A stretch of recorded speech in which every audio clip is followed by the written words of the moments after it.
We can't close the doors until at least the event come back. And just for there. Okay, we are going live. Please unmute, please mute yourself, everybody. Please kindly mute yourself.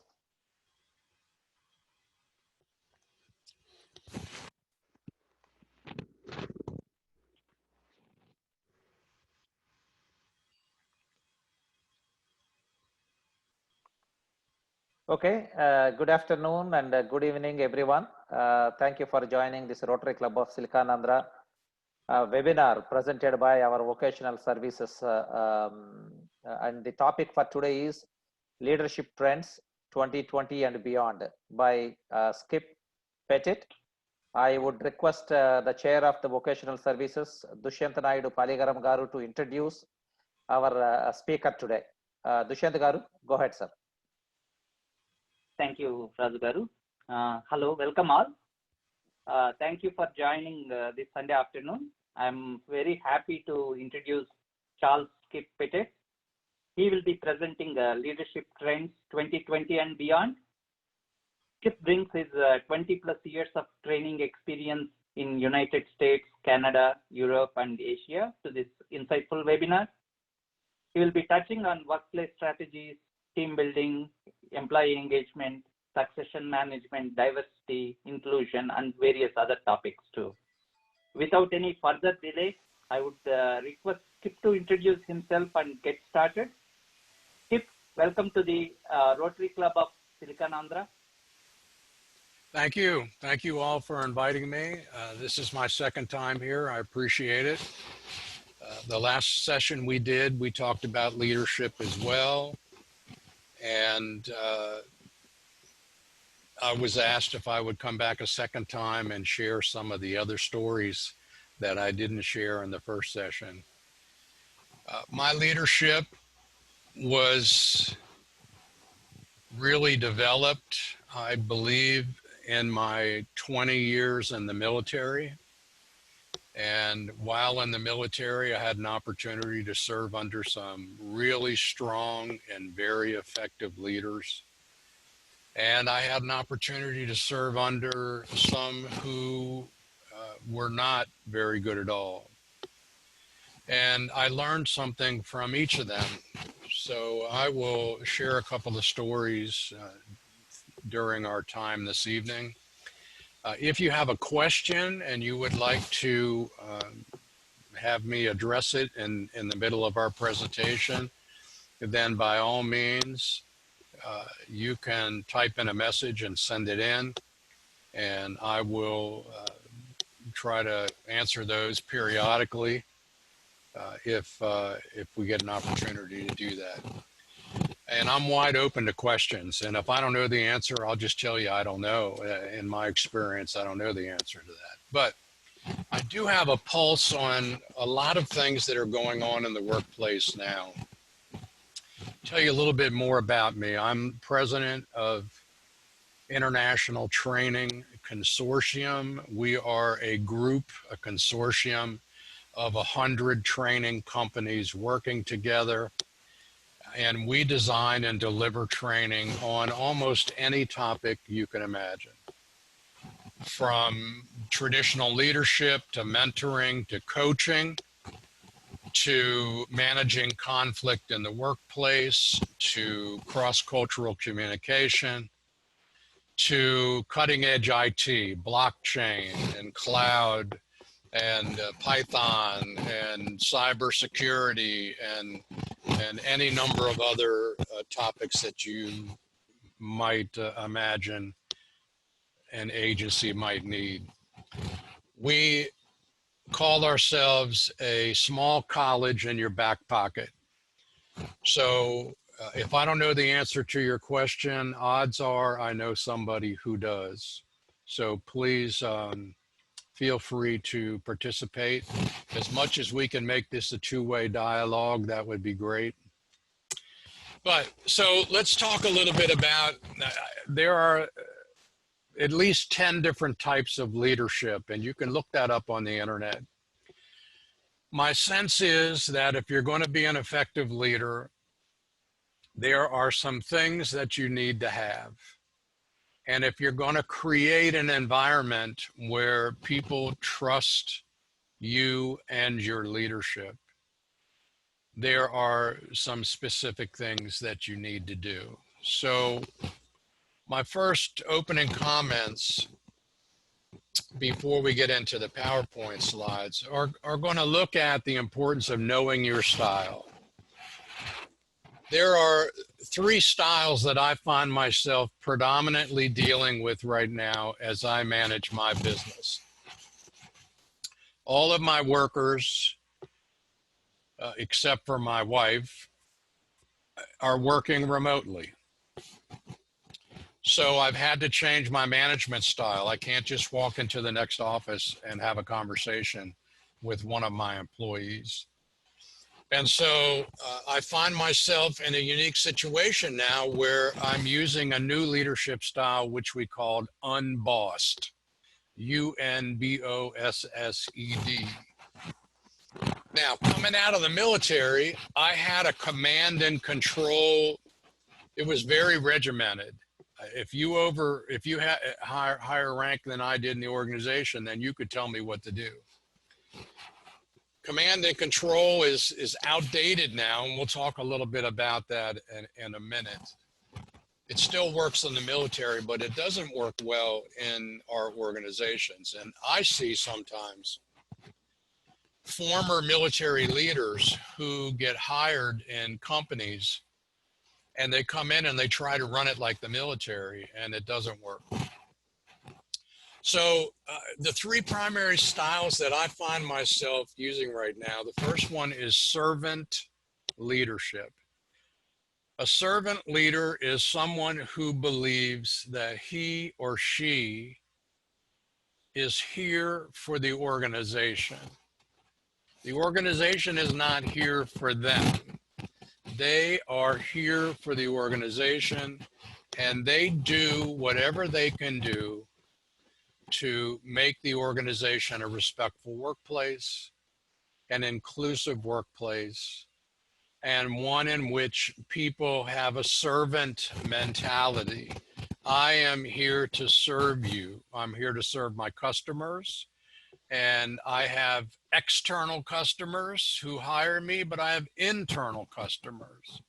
And you are an internal customer, my work colleague. And so my approach tends to be more humble and more gracious and more forgiving. And so I'm a servant leader. I definitely try to practice that whenever I'm able.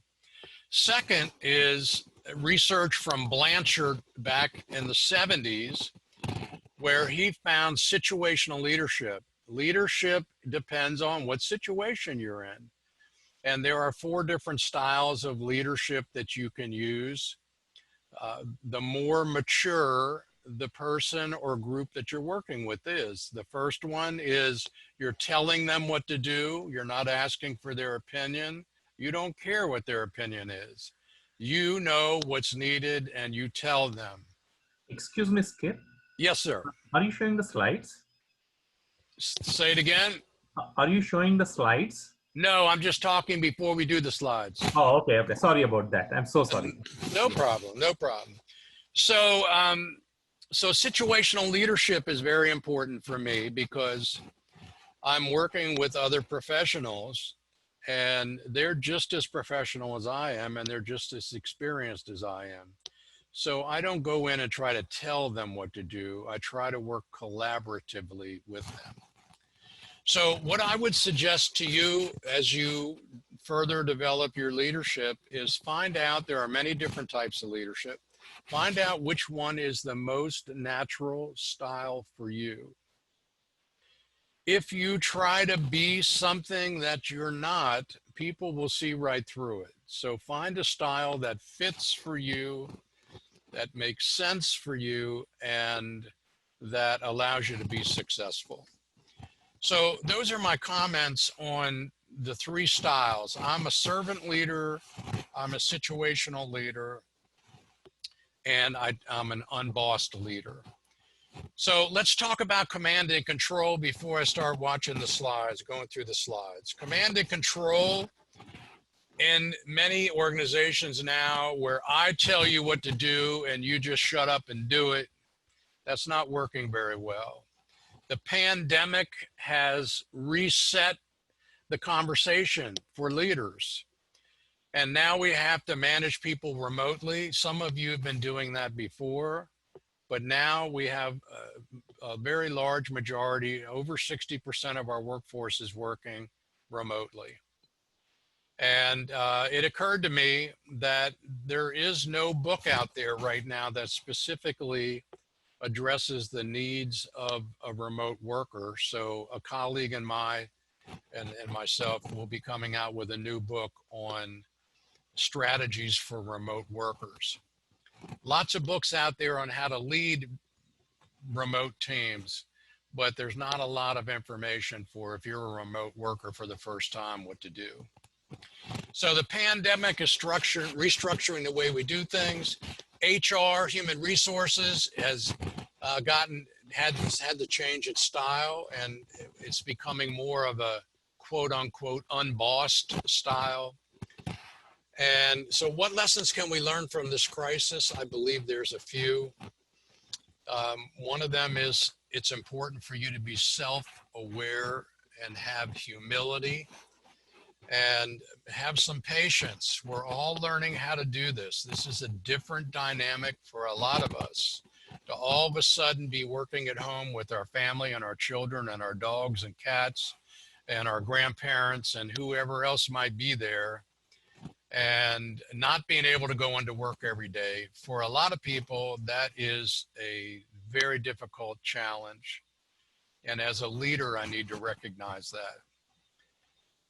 I need to recognize that some people, their identity is tied to their job. I'm Joe from IT.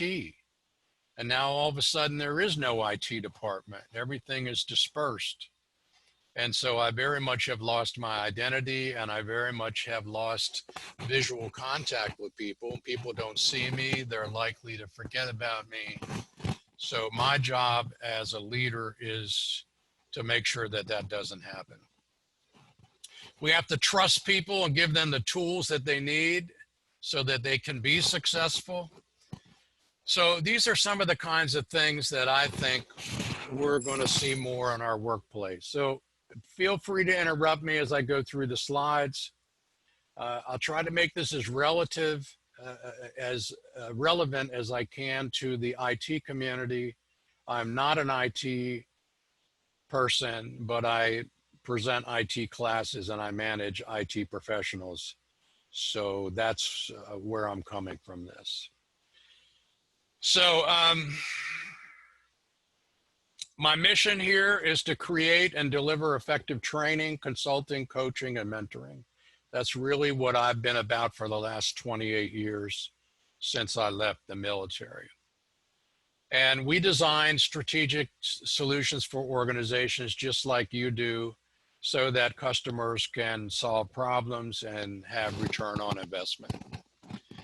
There is a shifting focus from hard skills to the recognition that IT professionals must also have soft skills in their bag of tricks, in their toolbox.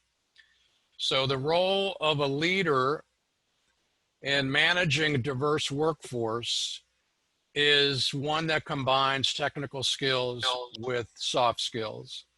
If you don't have the well, first of all, if you don't know it yet, soft skills are not soft. They're really hard. Emotional intelligence, conflict management, team building, communication, all these are considered quote unquote soft skills, but they are very hard to do, especially if you're not intuitive to them. Now, I am blessed to be very intuitive communicator. I'm not blessed to have IT be intuitive for me. I have to really work hard to be able to master IT enough that I'm able to do what I'm able to do. I would suggest that all of you find IT It's just second nature. It comes to you. You don't even have to think about it. But you need to have soft skills. And if you haven't spent a lot of time developing them, then you're going to have a challenging time developing those, but it'll be worth it in the end. How do you become a great leader? What kinds of steps do you have to take? Do you have to be proactive, or can you just hope to be reactive? My feeling is you must be proactive. If you've been selected to be a leader in your organization, then you are poised for leadership now and beyond 2020. The better you can lead people, the happier they will be. Employee engagement is something that you need to be thinking about. What can you do to enhance my employee experience when I work with you? What can you do to make me feel valued? What can you do to train me? What can you do to hear my side, to solicit my ideas, and to make me feel like I'm a valued member of the organization? These are really important questions for you to have. And the only way you're going to know how to engage me is to ask me what I want and what I need from you. So when we teach classes on unconscious bias, we all have bias, and it comes out in everything that we do. So one thing that we can do in our work with people is to figure out a way to make them feel valued and appreciated. And you can do that by asking questions like, Padma, what can I do to help you be successful in this organization? And Padma tells me, oh, you know, I could do this. If you could get me this training, if you could do that, I'd say, great. Okay, I'll help you get those things. But now let me tell you what I need from you, Padma, so that we can be successful. And I share my vision with Padma, and then together we figure out how we can support each other. So asking those kinds of questions, not just telling people, but going in and actually talking to them and having a conversation. Hey, how can I help you be successful here? What do you need from me? And here's what I need from you. Here's together how we can be successful. A lot of times we don't have those conversations with our supervisor. A lot of times it's one way down and no two-way communication.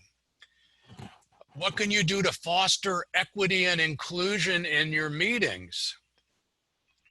When was the last time you were in a meeting and somebody asked for an idea and you shared your idea and it disappeared into space, and 2 minutes later somebody else said the same thing you did and they got, oh, what a great idea. Well, what's up with that? Well, bottom line is you were not valued as much in the meeting as the person who got the credit for your ideas. Now, what can you do as a leader to foster equity and inclusion? You can have your staff point it out to you whenever you do something like that. Please let me know. I don't mean to do it. It was unconscious on my part. Apologize to the person that you did it to. Give that person credit for that particular idea and strive not to do it again. Give your employees permission. We call it bystander training.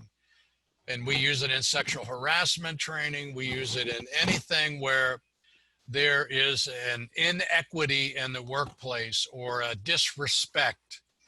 If you see it happen, you have the power and ability to point it out in a respectful way to that team person. Say, I know you didn't mean to do that, Srini. I know you didn't mean to, you know, cut Mary off 3 times in the meeting, but I know you're just excited about your ideas. But when you do that, it seems disrespectful. So we just kind of point things out that way. And in a meeting, you can validate somebody. If Kamal comes up with an idea, I could say, Kamal, what a terrific idea. Tell us more. Or Kamal, that's a great idea. How about if you come back next week and bring some additional ideas to our meeting? Now, what just happened? Kamal was validated in front of everybody in the room. And how do you think Kamal feels right now? Other than maybe, you know, freaked out that she got called on or he got called on. But they feel valued. They feel recognized. Somebody saw me in the meeting and is asking me to come back and share my ideas. That's an incredibly powerful dynamic that a leader could and should implement in his or her work in the organization. You should boost my ego. Thank you. Say it again. This is Kamal. You should boosted my ego. Thank you. Oh yeah. Well, good for you. Because I'm a guest in the Rotary here, so thank you. Keep going. Thank you. You're welcome. You're welcome. Well, it's very important.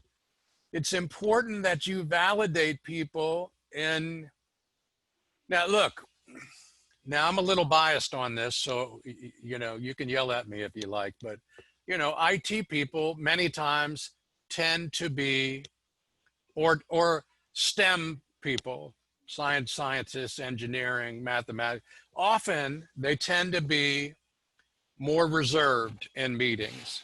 They tend to sit back, gather data, and they're a little more introverted than me, who tends to be more extroverted.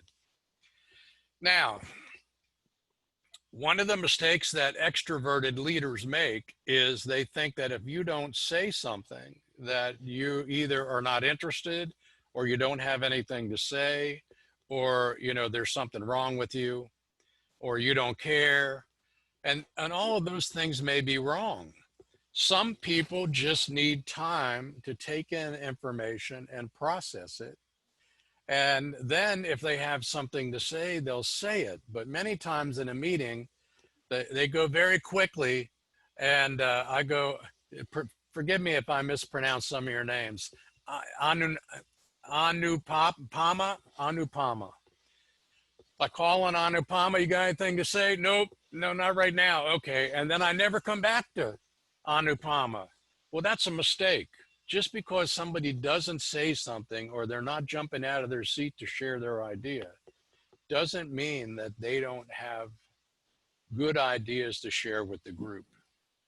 So recognize that and come back to that person and give them an opportunity to contribute. Mentoring is very important. If any of you have been successful in your companies, I would suggest somebody helped you get there. Somebody mentored you. Somebody showed you how to do things. Somebody taught you the unspoken rules of the organization. In every organization, there are the formal rules. Don't sexually harass people, don't do this, come on time, work hard, you know, whatever it might be, come to meetings on time, be prepared. But there are also many unspoken rules. And if you don't understand what the unspoken rules are, the likelihood of you becoming successful decreases.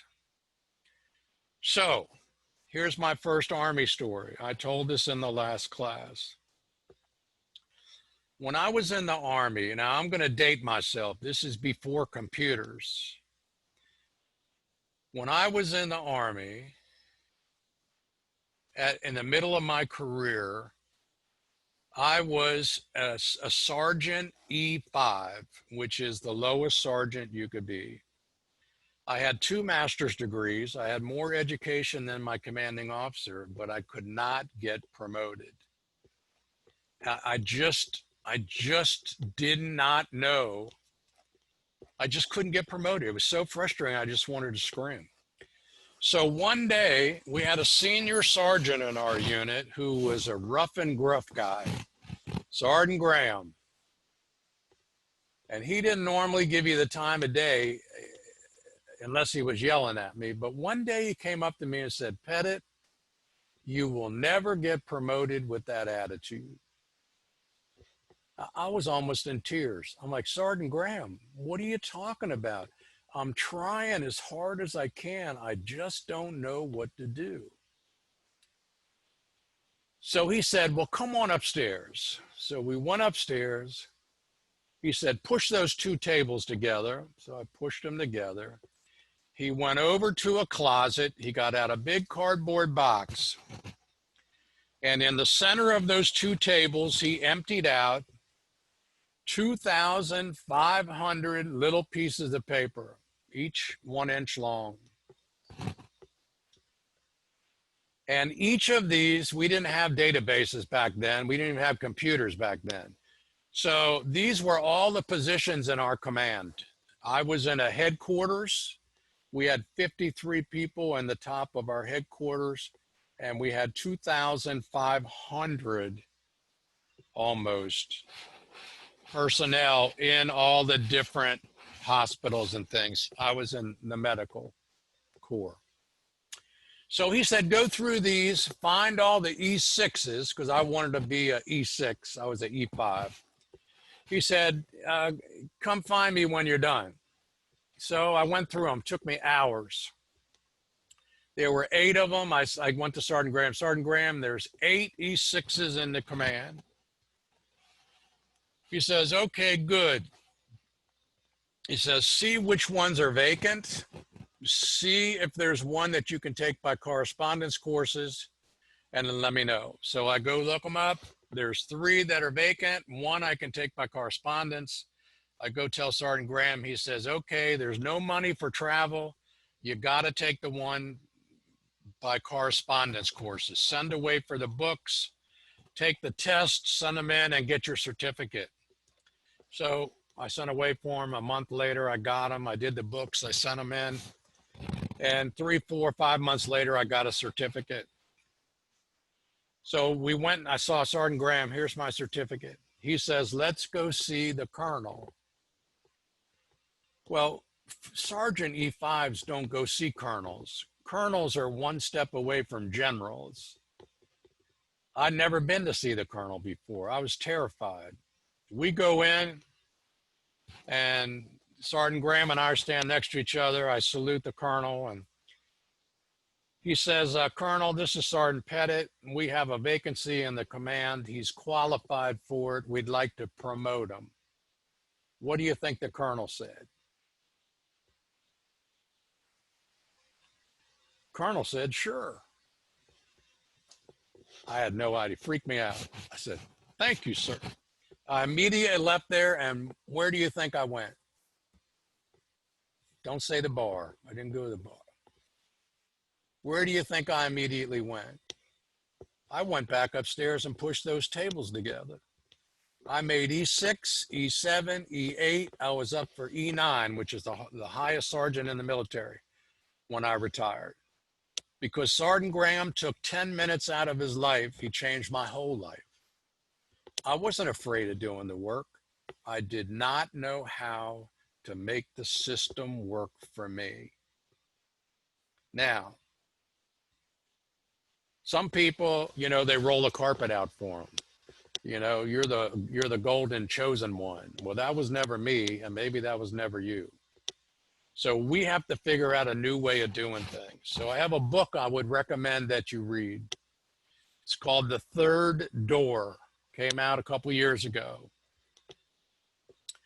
And basically the premise is this. When we want to go to a nightclub, 97% of us stand in line until we get an entrance into the club or the restaurant. 2% can drive up in their fancy car, and because they're rich and famous, they can get in without waiting. But 1 out of 100 finds another way to get in. They find the third door. And the third door is all about how this young man decided that he was going to get to William Gates, get to Bill Gates, and get to some of the main thought leaders in the 21st century, even though he was a nobody. And it's all about how he was able to do that, meet Warren Buffett and do all these different things. It's a really interesting read. You can read it in a day or two. I encourage you to check it out. So mentoring is really important. Somebody taught you the rules of the game. You don't learn it in college. You don't learn the dynamics of your organization unless somebody taught you. So my question is, who are you mentoring? Who have you taken under your wing? And, you know, who are you mentoring? Raju, who are you mentoring? Kamal, who helped you be successful? Somebody must have. You wouldn't be here tonight if somebody didn't teach you how to do things that you didn't know how to do. What are you doing to pay that back? Very important that we mentor people, that we reach out to people. And if you are good at your job, you should have no fear that somebody else is going to take your job. You should have no fear about telling them how to be successful. And shame on you if you are fearful, because that means you're half-stepping, you're not doing your job, or you've risen to your level of incompetence. I'll tell you what else I see as an educator. I see organizations spend lots of money on training, and they make a mistake by not making it mandatory for everyone to come. And so they'll have a supervision or a leadership program or a mentoring program or team building or whatever it is. And the people who really need the training, they don't come. The people who come, like you, are probably not the people who are the leadership problems in your organization. Does that make sense? Yeah. So this is important. My advice to you is if you're going to do training in your organization, you should make it mandatory for everybody. And that way, the people, you know, who will try to slide out of it won't be able to slide out of it. So who are you mentoring? Very important. So here's some of the things that I learned when I was in the military. And I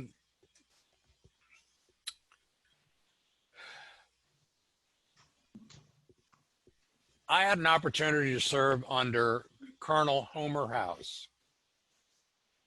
Sergeant Graham is the first person I told you about. Colonel Homer House was perhaps the most inspirational leader I ever had. A couple things about Colonel House. This is during Desert Storm, and I forget where we were, Korea, Germany, somewhere.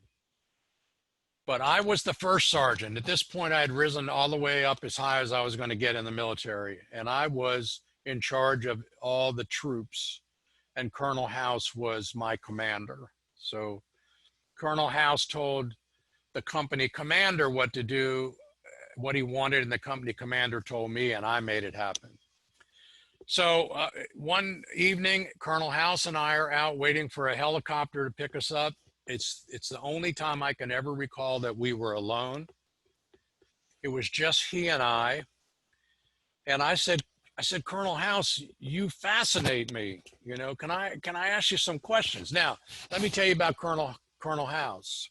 Number one, orthopedic surgeon. So he was a medical doctor, top in his field, multimillionaire, airborne ranger. If you don't know what that means, he jumped out of airplanes and, you know, he was a snake eater, you know, Rambo. Volunteered to be there. The full bird colonel, which is one step away from a general at age 42. Unheard of. Unheard of. So this guy was an exemplary leader. So I asked him, I'll never forget, I said, Colonel House, you fascinate me. Can I ask you some questions? He said, sure. I said, how'd you get to be you? I'll never forget what he did. He poked me in the chest real hard. Pettit, 3 kinds of people in the world. People who make things happen, people who watch things happen, and people who say, what happened? Boy, you better make things happen. I'm like, yes, sir. Then he did something really interesting. He said, tomorrow morning, we're going to run 5 miles. And the next morning, standing right next to me was Colonel Homer House, and we ran 5 miles together.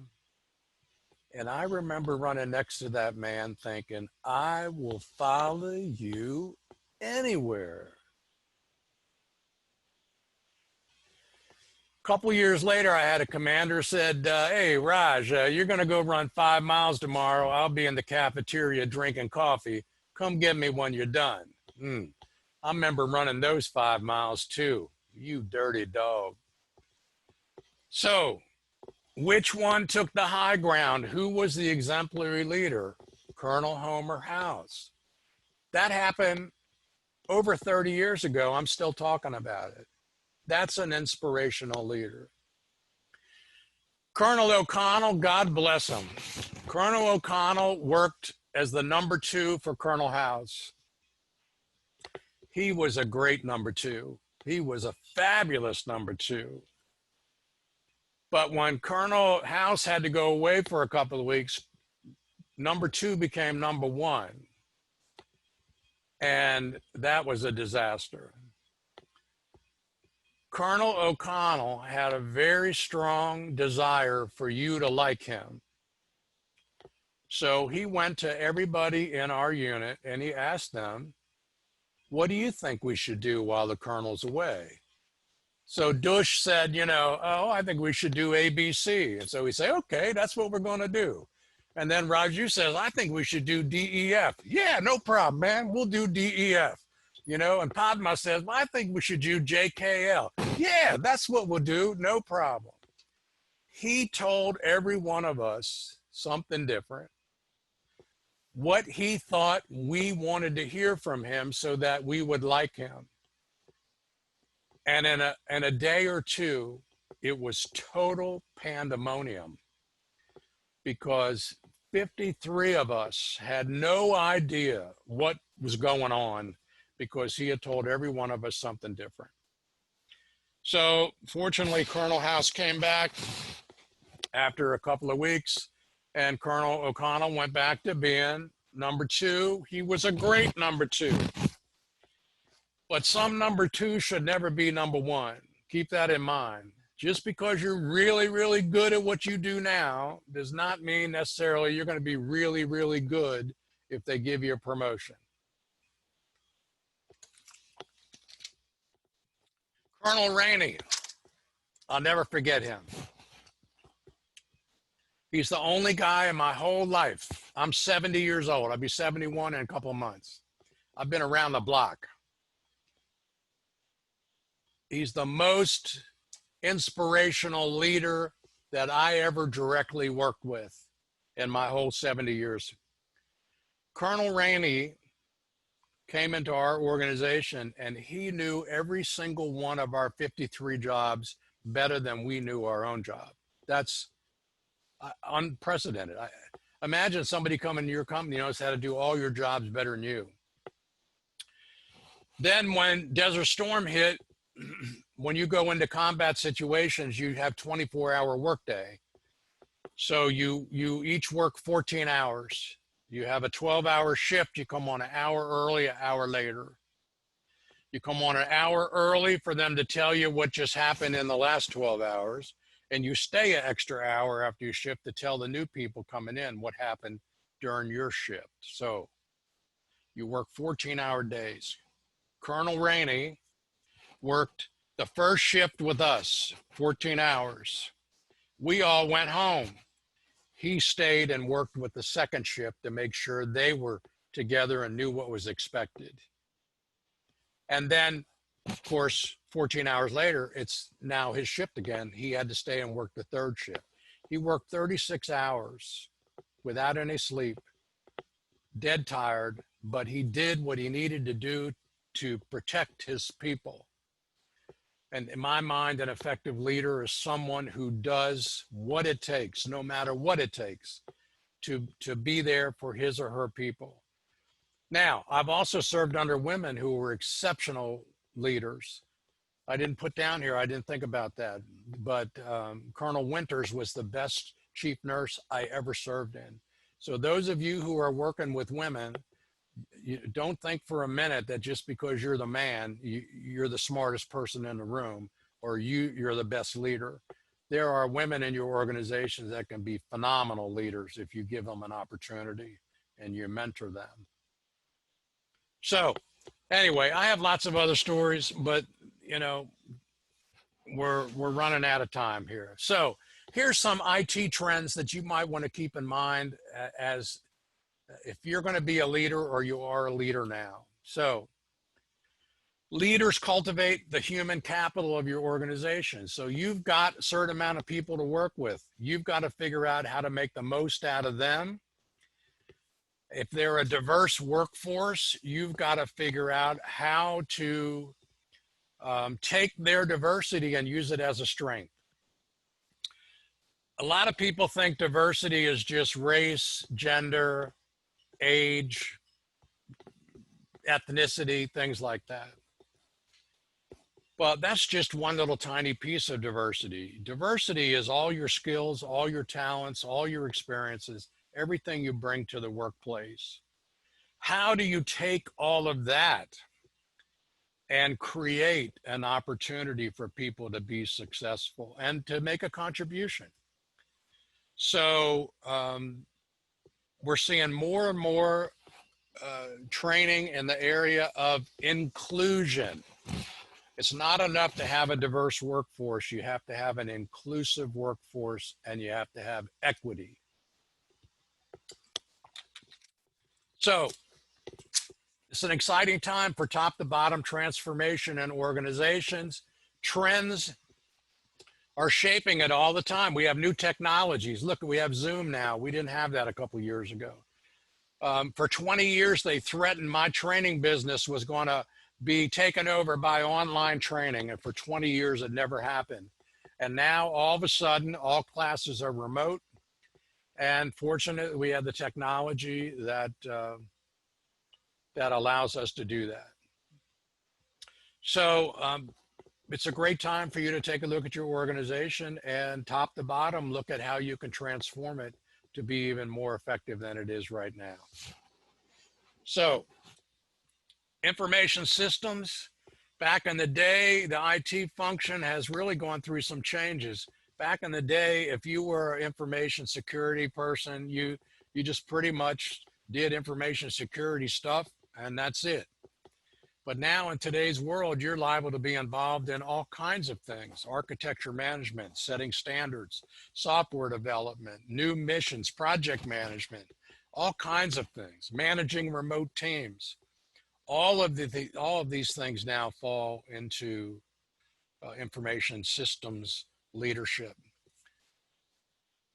Back in the day, information, systems were really just focused on information systems stuff. They didn't really care about lines of business and coming up with new products and things like that, but that's changing now. And they saw them primarily as just a support function to line of businesses, but we're seeing now that role is changing. So in emergency security, information security, or current leader in IS is deeply involved in some of these things as well: cybersecurity, physical security, scenario planning, buying new hardware, identifying new hardware, using IA and other technologies to collaborative meetings to get the most out of your folks. And feel free to interrupt me anytime you want. And I'm going to give you these PowerPoint slides so you have them all. Set the standard for lifelong learning. You're the leader. You should be, by your actions, other people should be able to see who you are and how you go about your role. of keeping your skills current, and the way we do that is through lifelong learning. Find people who can teach you to be better. Surround yourself with people who are smarter than you. Surround yourself with people who have complementary skills to yours. I do not surround myself with people who will tell me how great I am. I don't need that. I need to surround myself with people who have complementary skills to mine. So together we can be synergistic. 1 + 1 becomes 3, 10, or 100. I don't want somebody that just blows smoke and tell me I'm great. I want someone who's better at IT, someone who's better at curriculum design, somebody who's better at whatever it is that we're working on. Data collection, analysis, and visualization. I want somebody who has skills that I don't have, and I'm not threatened by that. And hopefully they're not threatened by me. Use your unique talents and intelligence to promote positive change. Show respect, be open, honest, direct, and appropriate. An effective leader will never lie to you. They may not tell you what you want to hear, but they'll be straight. They'll be open, honest, direct, and appropriate. If you're working for a leader who's lying to you and not being open and honest and direct, you know, they do not have your best intentions in mind. You might want to leave them and go somewhere else. Some of you might have been thinking about, what's it like to be an entrepreneur? I've been in business 28 years. The reason I started my business was I got fired. I finished a project. I never gave a minute's thought to it while I was working on it that it was going to end. All of a sudden, after a year, it ended. And I had developed this terrific training program, a year-long training program, but we didn't have any customers for it. And I hadn't done any marketing because I hadn't thought about it. And my director, the owner of the company, said, "Hey, man, the project's over. Don't need you anymore." It's like, wow, that's a wake-up call. Lose your job. I got a wife and 2 kids, and I got bills.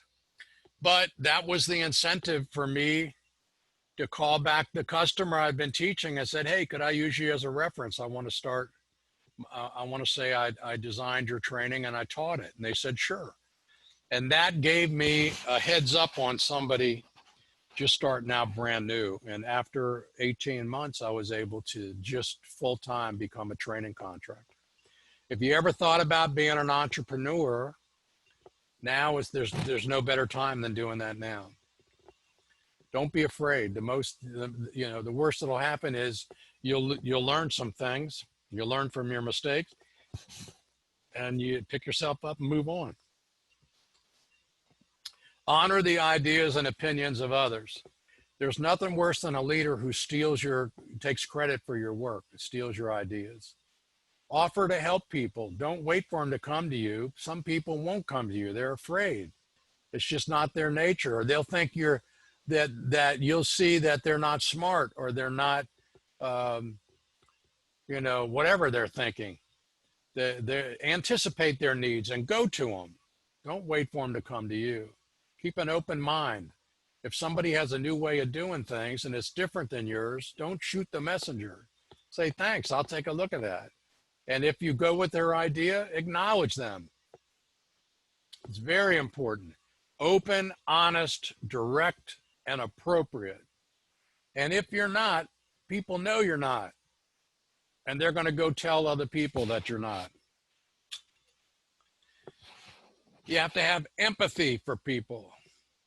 Empathy is not sympathy.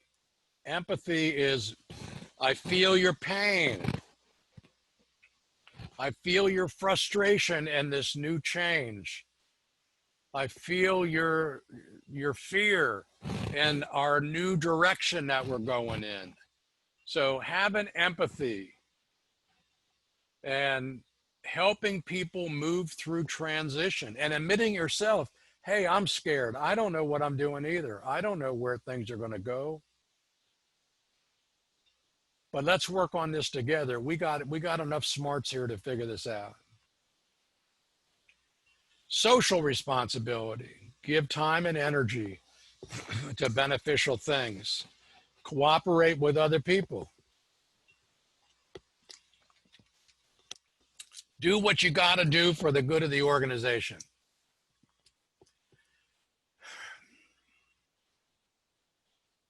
If you haven't broadened your own skills and knowledge and experience, or if you have people in your organization who are refusing to grow and change, then maybe it's time for them to go. Acquire the business management experience to move higher in your organization. The fact that you're taking classes and things tells me you probably all are doing that. Develop your soft skills. So technology, these are some of the things that are coming out now. 5G, they're already talking about coming out with something beyond 5G. So it's unclear how some of these things are going to impact the future and are impacting them, but we need to know a little bit about all of these things. So I'm open to questions before we talk about a quick review of 10 different ways that you can define and refine your art of leadership. So are there any questions?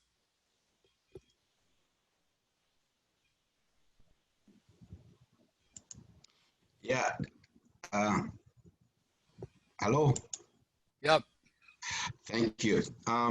So how you take, that, it's a wealth of knowledge, and there is, to like a nonprofit, that's a challenge. A nonprofit, we say we all volunteer. There is no hierarchy. There is no boss. There is no servant, but we all are servants. So what are the tools you might suggest or do or suggest to us? Thank you. Sure. Thank you, Kamal. So I'm working with a board of directors right now, actually. I was brought in, a colleague of mine is their consultant, and she brought me in to teach. Well, this is a big board. They have 32 members. And they brought me in to do diversity and inclusion for 90 minutes and then do a little team activity with them to welcome the 10 new people were coming on and 10 were going off. And so do you have a president of your board? Yes, and I'm going to be the president-elect next year. So this is really, preparing my year for next year. Okay. So, well, my guess is the reason they select you to be president is you've been on the board for a long time, and you understand the unspoken rules, and you know where the skeletons are buried, and yeah. So, so my advice to you, and again, I don't know your situation, but you probably would do good to hire someone to work with your board, so that you can step out of, you can't be the leader and the visionary at the same time you're trying to correct behaviors and do. So it might make sense, I don't know, but it might make sense for you to hire a consultant to work with your board so that you have a clear understanding of each other's skills and talents and the vision. But I think the next section I'm going to cover might be particularly useful to you. I will say a couple things that this is just me talking. If you're the new president coming in, you probably should work with the board to develop a new strategic plan, unless your mission never changes. If it's always the same thing, today, tomorrow, and next year, Well, maybe you don't need a new strategic plan, but if things are changing and you're doing things a little bit differently, it might make sense to come up with a current plan and get input from everybody. Don't make the mistake to just have your 3 or 4 favorites meet with you in the back room and you plan it all out and you come out and say, all right, here it is. Here's our new plan, but you didn't ask any of the worker bees. That would be a mistake. So I would say involve as many people as you can. I would say get a consultant who does not have a dog in your race.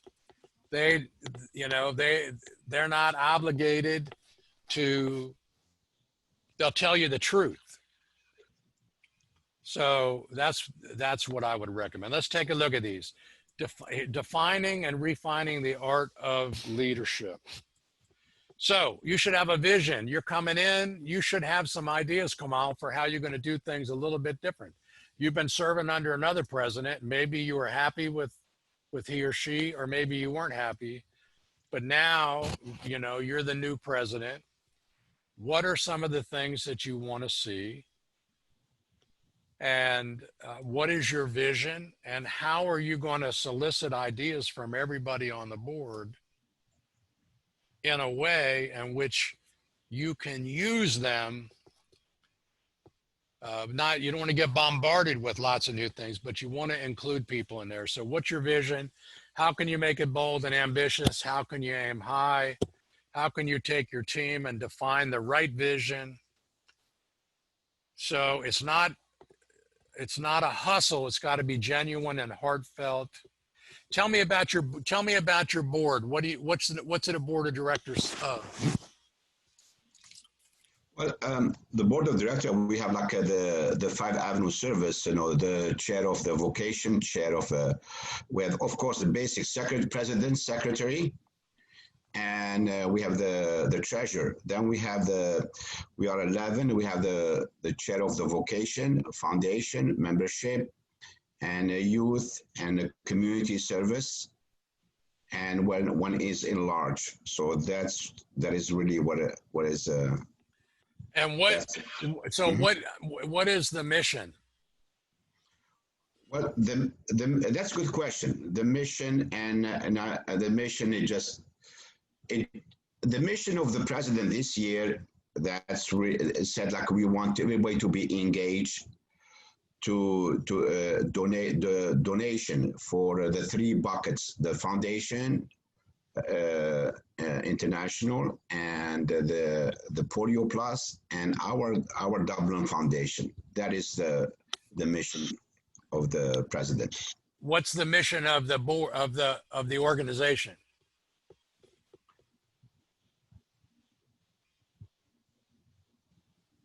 Well, to be honest, it's not clear to me. You know, it's been like, you know, you said earlier, it's like you know, passed on from one to the other. We make sure this year we're going to have like a strategic planning for that. So that's a good point, and I intend to have one. I'm working on it right now. I mean, to kind of lead that. Yes.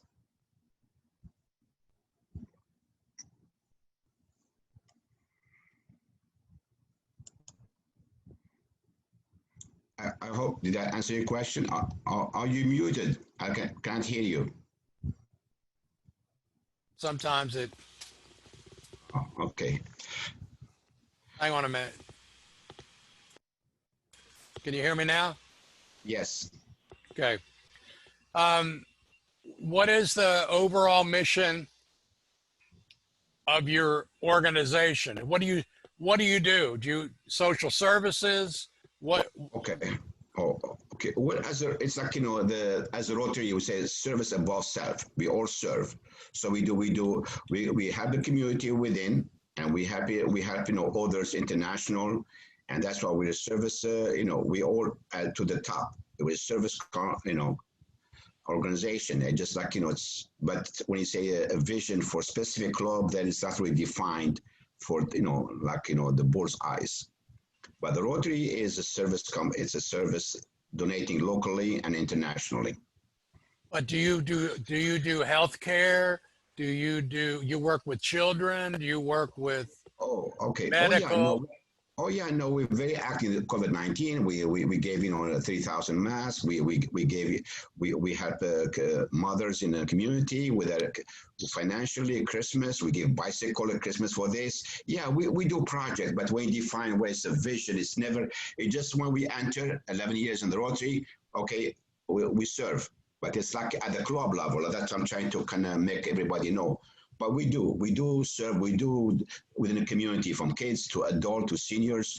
We give meals to seniors. Right now, we are action oriented. We do that.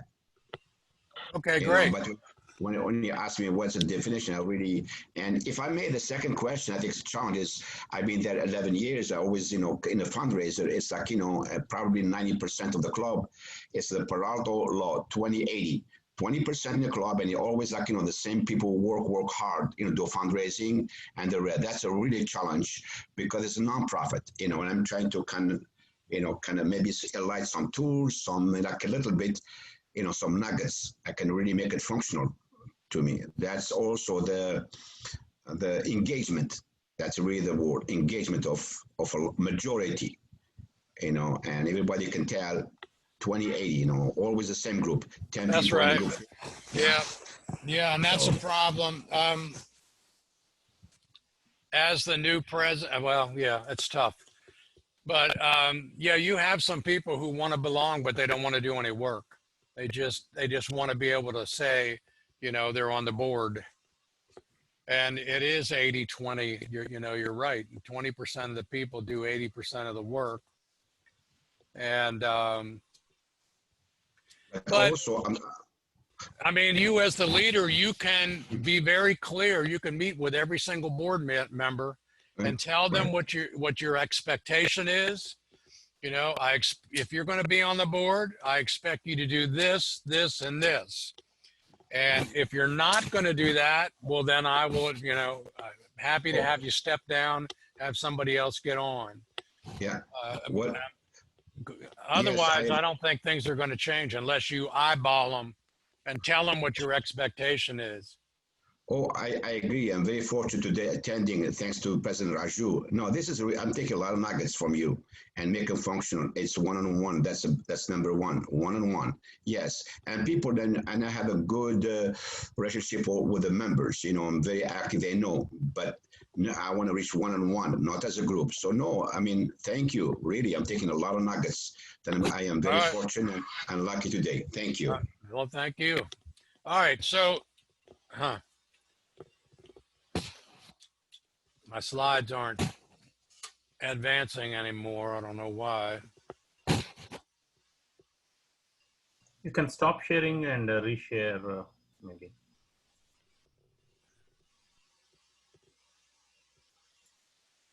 See what happens here.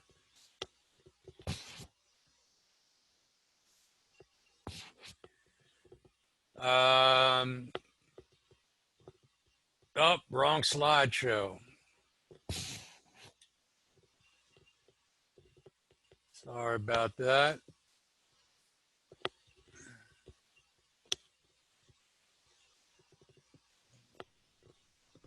I think you're showing the premium slides as well. I'm trying to,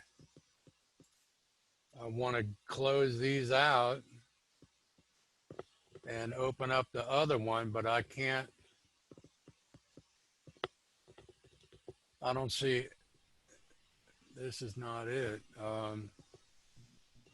Yeah, we can see the communication slide now.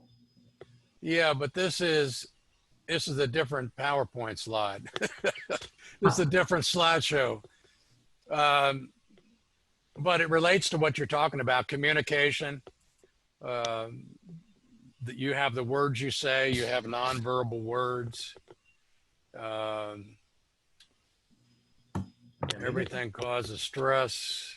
PowerPoint experts, you can tell me. Emotional intelligence. You or something, I guess. I've got to somehow. Let me see if I can see. This is relationship awareness for collaboration. I'll tell you what I'll do though, Kamal. I'll send you these slides too. So can you hear me? Yes, thank Yeah. you so much. Yeah. Mhm. So because this is all about relationships and collaboration, and Okay. you might be able to use something in here too. But so Okay. let me see if I can figure out how to close this down. Yeah, you just send them to President Raju, and he has my All right. email, and he can send to me. Yes. Yeah. I Okay. appreciate. So vision. Okay. So servant leader, know your style. You're going to be the president. Group members have to feel that you support them as a leader. And again, I think you meet one-on-one with them and you tell them what your vision is. And if you know there's somebody who does not work and they're not contributing, then you point it out to them. And you say, my expectation is that you will do this, this, and this. And if you do not, then I'm going to find somebody else on the board who can. And they probably never had anybody talk to them that way. Was the last president a strong president, a strong Yes. leader? Yes, yes. So I learned a lot, and I know by fact. I mean, as Rotarian, when they come, they're all leaders, men and women, and it just not finding, like you said, a lot how to light up the candle. I mean, they all just find the right spot to candle, and they all want to volunteer because they get discouraged, they get this, they get that, there's this. So I gotta find one-on-one, the soft point to light up that candle, and I'm sure I can have a majority active. So Okay. with your presentation, I will really give me some nuggets on this. Okay, good. So again, you want to be careful that you don't meet with everybody one-on-one and tell them all something different.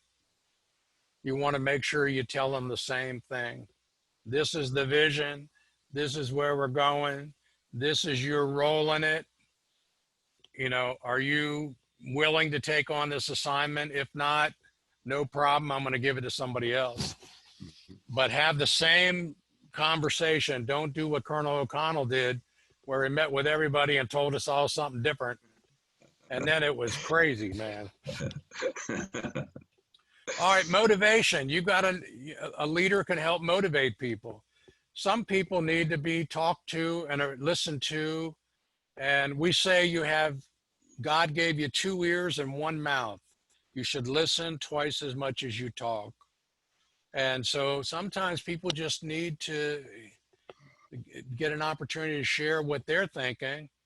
And then after you hear them, you share your vision and see if you can work it out.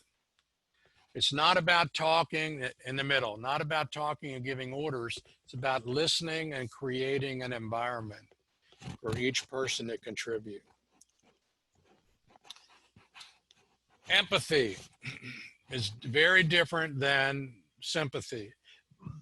Emotional intelligence. If you don't know a lot about it, I encourage you to read up on it.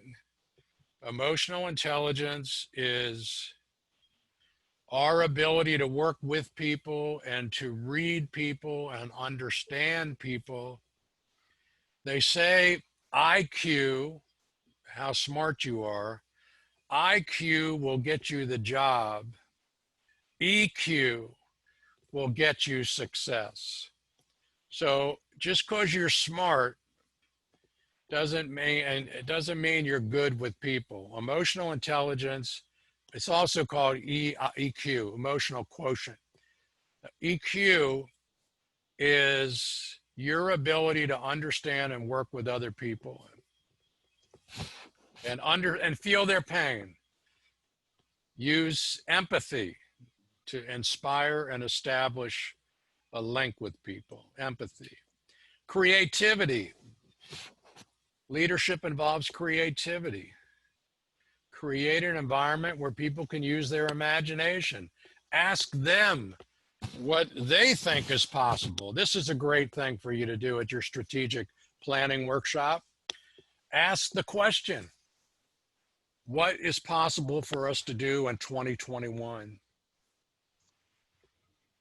Now, I found it very interesting. In the United States, where I am, our strategic plans usually are no longer than 3 to 5 years because things change so quickly that 18 months from now, it could be really different than it is right now. So we really have a hard time planning long term. But I remember when I was studying about Japanese companies, they have 100-year strategic plans. They have 100-year mortgages on houses. That means the great-great-grandfather bought the house for the great-great-great-grandchild. So there are different ways of looking at things. So you want to, at your meeting, maybe just put up that question: what's possible for us to accomplish in the next, I don't know how long you're going to be on, 2 years? Are you president for 2 years? 1 year. 1 year. So that's tough. You know, you can't do a whole lot. You just learn the job in a year and then you got to go. But, well, so you get at what's possible for us to accomplish in the next year and set a realistic goal and accomplish it. Do you know who's going to be the next president after you? Yes. Start working with them now. See if you can craft a vision that'll last 2 years. And that way you get some continuity and create a culture of respect. Number 6, setting high standards. A good leader sets the bar very high for he or she. Only a demanding leader achieves great results. Learn how to listen before you speak. Manage as a leader. Guide. Get in front and guide people. But step back sometimes and let people take initiative. Hold the team accountable. You should have some rules. I guess you probably have rules already for your team meetings. But come on time. Be prepared. No idea is a dumb idea. Agree to disagree agreeably. You don't have to agree with me. You can have your own opinion. I can have mine. We can agree to disagree agreeably. If you're not going to be there, make sure people know you're not going to be there and they have your input. Team members should not just show up and not be prepared. They should come prepared. So you should have a set of rules that you put up on the wall that everybody agrees to. And that way everybody knows what the expectations are. And it doesn't just come from the leader, it has to come from everybody. You put up the rule, come on time, be prepared. And then you say, does everybody agree with that? And if everybody agrees with it, then the next time somebody is late, if Raju is late or he doesn't come prepared, then Kamal, you shouldn't have to say anything. Everybody else on the team knows what the rule is and they hold each other accountable. So you shouldn't have to be the taskmaster. You hold everybody accountable for the rules. I also adhere, I don't know if you do this, but this is a best practice about meetings. Send the minutes from the last meeting with the minutes for this meeting, so that when I open it up, I can take a look at, oh yeah, last time we had a meeting, we talked about this, this, and this. I can't remember what I did 2 days ago. I got so many things going on that I can't possibly remember 2 weeks ago or 2 months ago when we met. So attach a set of the minutes from the earlier meeting to the back of the minutes for this meeting, so we all know what we're going to talk about when we get together. Meetings should usually not last longer than an hour. If you can give me what I need in 10 minutes, how long should the meeting be?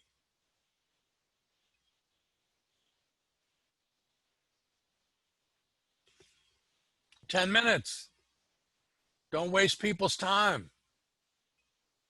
So have a plan, know what you're going to do, plan out your schedule ahead of time before you start having your meeting so that you can cover all your items and things don't get left behind. That's very important.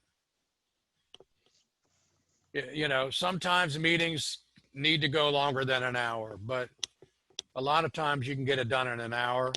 And if you can get it done in 10 minutes, don't waste people's time. Number 8, team building. True leadership is working with the team to reach a common goal. People management is a very difficult task. If you have a positive attitude as the leader, then you can build trust in team members. Team-aware leaders take responsibility when something is wrong, and they reward the group when it's right.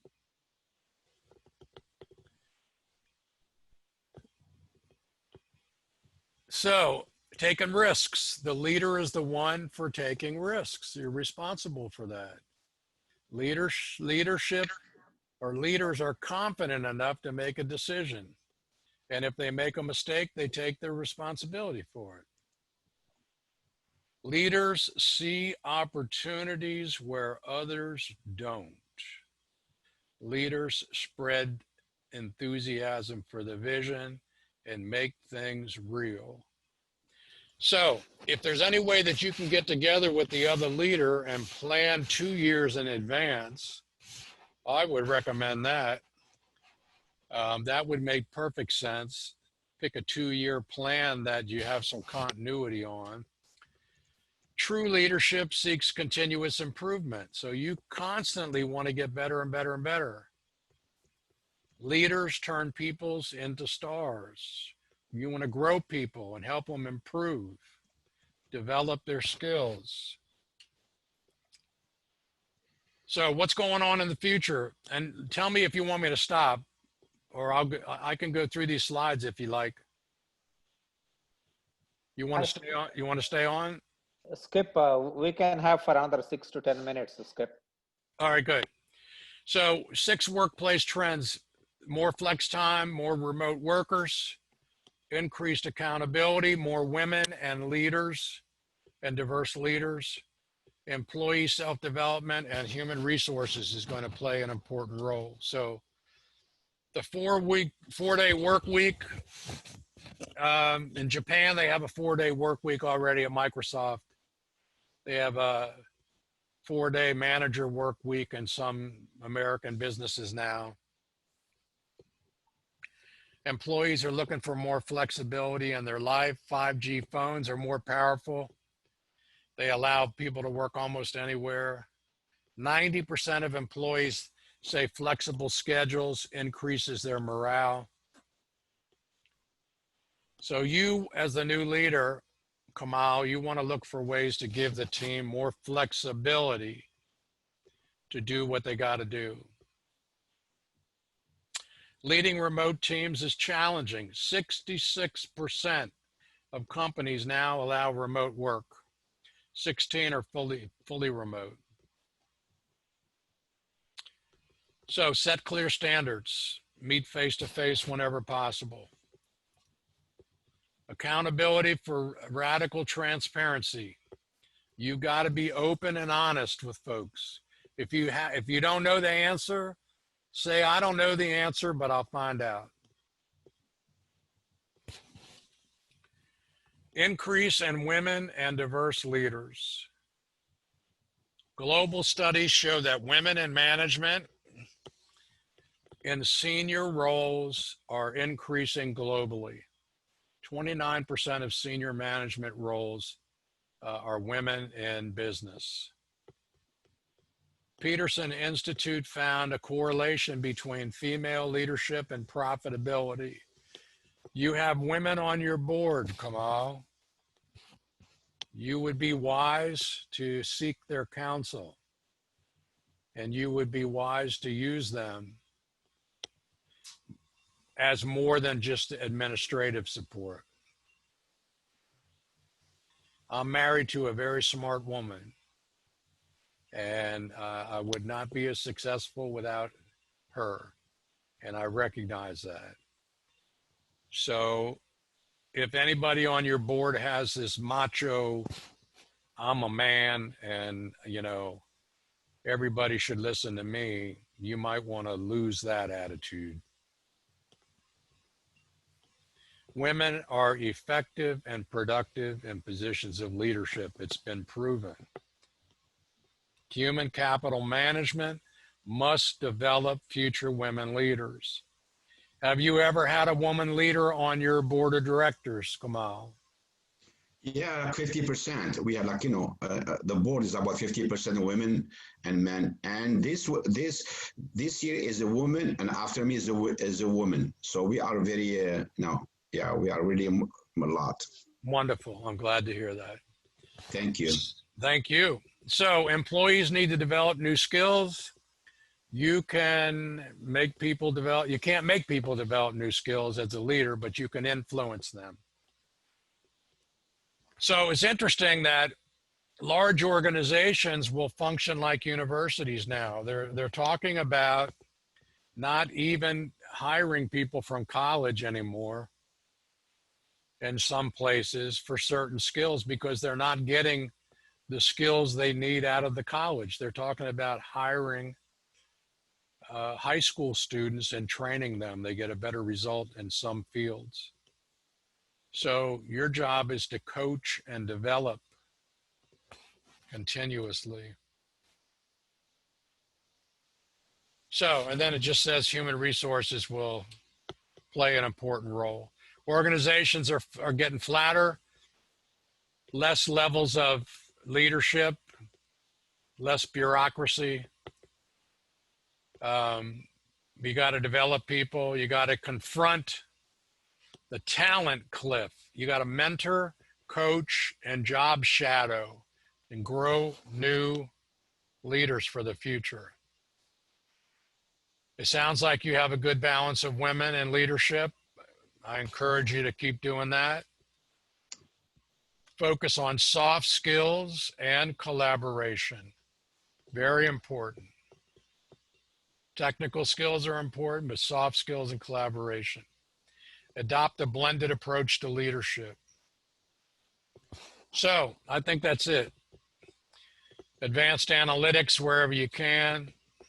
Leaders navigate workplace conflict and solve problems. Don't let it go unsolved. Be customer focused. Mobile learners from millennial men. That should be number 10. Average age first-time manager now is 30. 30% of millennials hold managerial positions. 3 times more baby boomers like me are likely to take responsibility for reskilling ourselves.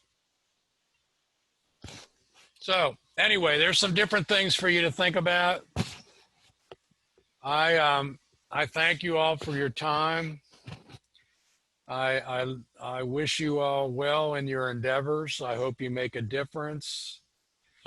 The name of my church is Difference Makers. So I believe in making a difference in people's lives. So I'm happy to hear that you're trying to do that in the lives of mothers and children and others. That's very important work.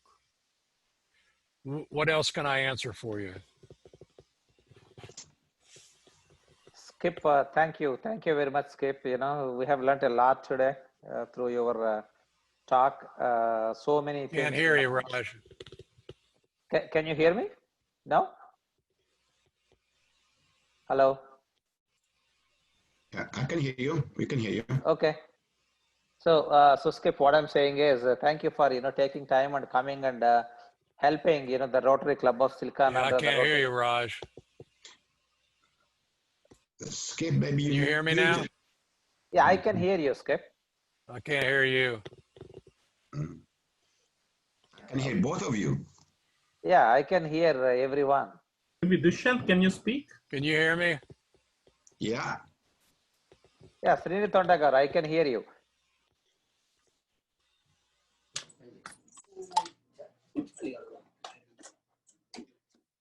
Can you hear me? Yes, I can. You can hear me, Dush? Yeah, we can hear you. We can all hear you. I can't hear anybody.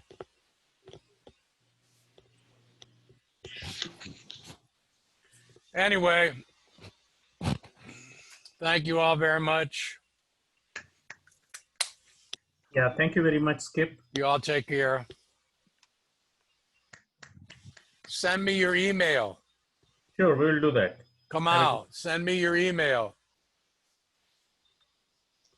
Yeah, Raju, you're gonna get us the communication. Thank you. Okay, Skip, can you hear me now? I think he disconnected. No, Skip is still there. Skip, thank you.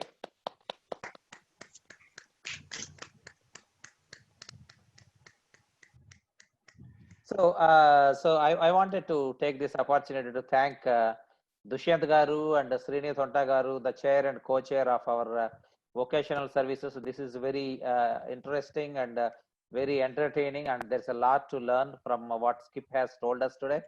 So, so yes, you know, and we look forward to these kinds of webinars coming from the vocational services that benefit our community, not just the Rotarians of our club, but other clubs and other people also in their day-to-day lives. So that is the meaning of our vocational services, and let's continue to serve our communities here and everywhere. Thank you. Sure, thank you. Thank you. President-elect Priya, get ready. You and I were on the same year. Get ready, get ready. Bye-bye. Thanks for the meeting. Kamalji, yeah, Priya Garu is not waiting for her turn. She's already getting, immersed in the work. She is one of our active leaders here. Yes. Yeah, she already has 2 years of experience Wow. driving the club. No. I think Raju is always Priya generous to us Priya and Garu, you Ashwin should is- follow Kamalji's thing. You should also put the PE.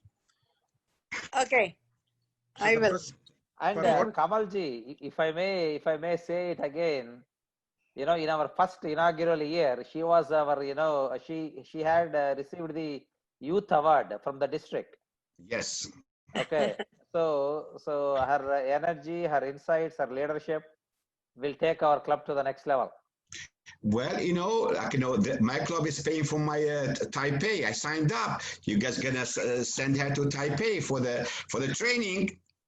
Yeah, we are contemplating that certainly, and then we want to make sure she is safe and healthy, because we still Yes. need her to work next year. Exactly. Well, Raju, thank you for those meetings. Good speaker.